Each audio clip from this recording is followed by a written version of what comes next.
this first half.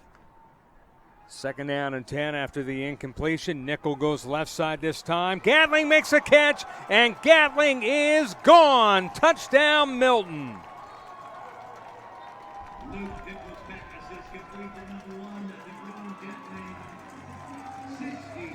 66 yards to the house. Nickel to Gatling.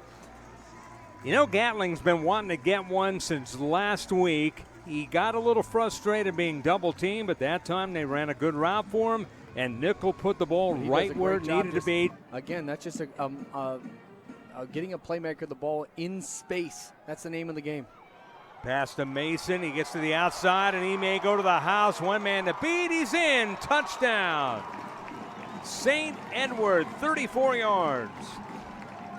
So 8:42 to go. Good field position for Christian Brothers at the 49 of Milton. Back out of quarterback now, Jason Wiley, who has a stronger arm, quick release, and can also fly. Speaking of flying, there's a guy who can fly, Dylan Van, and Van will gain about 13 on that play, and that will move to chains. Number 2, Dylan Van with the carry. That's an advantage of running the RPOs. These linebackers are just a little bit hesitant to their holes, their gap scheme, because they're so worried about the threat on the outside. Van on the quick snap. Van gets a seam, and Van will get 6. Touchdown, Christian Brothers. 36 yards. Dylan Take what the defense gives you. Soon enough, the defense will get soft. They'll come up on you, and then you can throw over top. But we just got to stay patient, young quarterbacks, and he'll learn that. He's just a freshman. Little pass again, and another pick. This one picked off by Bryson Banks, and he is in. Touchdown, Buford.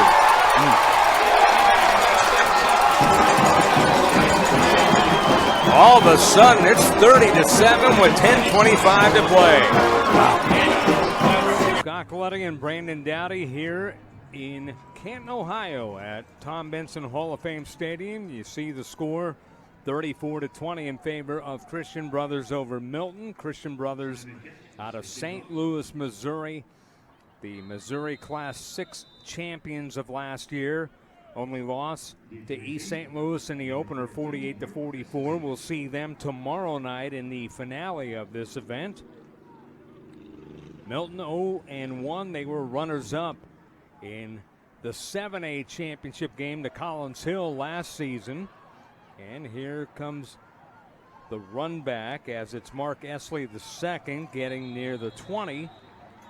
Number 14, Mark Esley with return. Extracurricular activity, flag now thrown way from the 40. A little frustration on the Milton side here. They got to get their composure back and understand that there is no possession in football where you can get 14 points. You just need to be able to execute at a high level. Do not have the dead ball penalties, the pre-snap penalties, the post-snap penalties. They're going to kill you when in the crunch time. No, you're right about that, and the key is to score as quickly as you can and just let things happen, as opposed to, like you said, try to go for that 14-point play, which we all wish it existed, but it doesn't, Brandon. It does not, and it does not exist. You just got to stick with the game plan. As a young quarterback, just take what the defense gives you. Don't get impatient. That's when you start getting those turnovers. You start forcing that ball down the middle of the field especially. Motion man with Nave going to the left side, top of your picture. Moskowitz switches to the left of Nickel.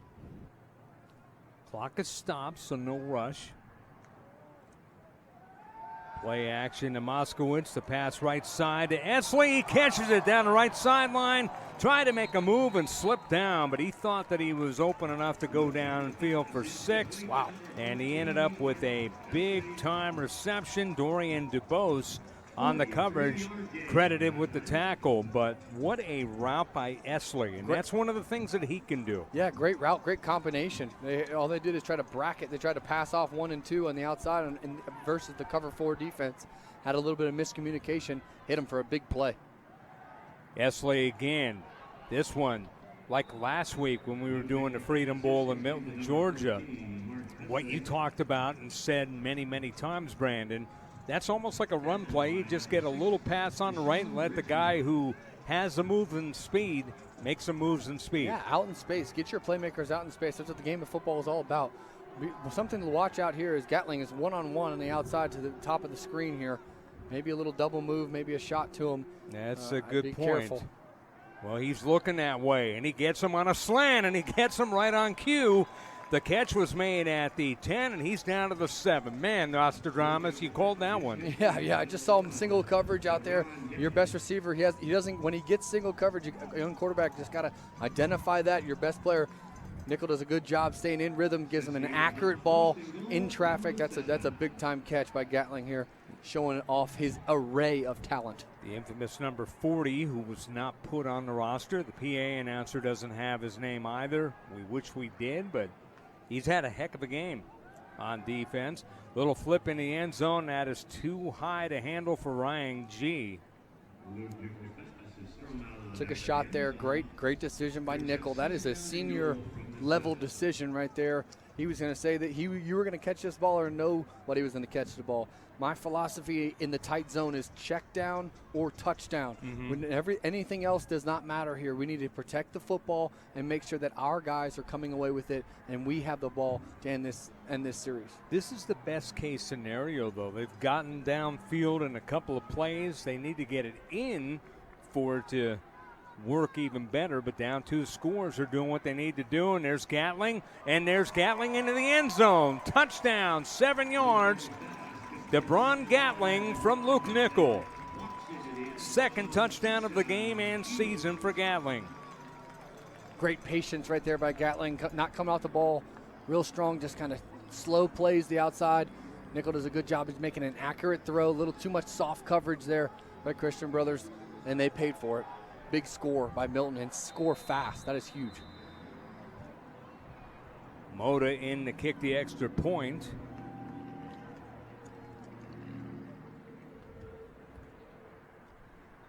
Kick by Moda is good. 8:44 to play. We are in the 4th quarter. We've got a good one. It is 34-27 in favor of Christian Brothers out of St. Louis, Missouri, over Milton of Georgia. Freedom Bowl 2022 from Flow Football. Canton, Ohio here, Tom Benson Hall of Fame Stadium. It is the Freedom Bowl Hall of Fame version here in Canton, Ohio. Scott Galetti, Brandon Doughty. And I'll tell you, Brandon, we have 8:44 to go on the clock in the 4th quarter. Milton down 2 scores, doing what they needed to do. You said don't go for the 14-point play, but they did go for a quick drive. Yeah, they did a great job, and get an onside kick here, almost got that. But no, seriously, they did a really good job executing on that game plan. They had a really good hot script, I like to call that, where they just got guys open. Nickel did a good job of driving them down the field. But I tell you what, Scott, this tells you a lot if you're a head football coach for the Milton Eagles about your team. That no matter what, they're at the scoreboard watching. They're looking to make plays when the plays present themselves, and I'm very encouraged by that drive. That's a big drive for them. Alex Morris retrieving that onside kick.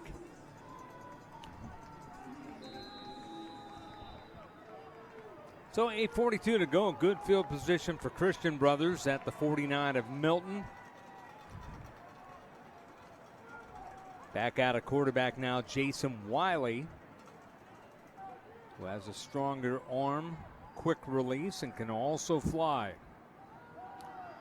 Speaking of flying, there's a guy who can fly, Dylan Van, and Van will gain about 13 on that play, and that will move the chains. Number 2, Dylan Van with the carry. That's an advantage of running the RPOs.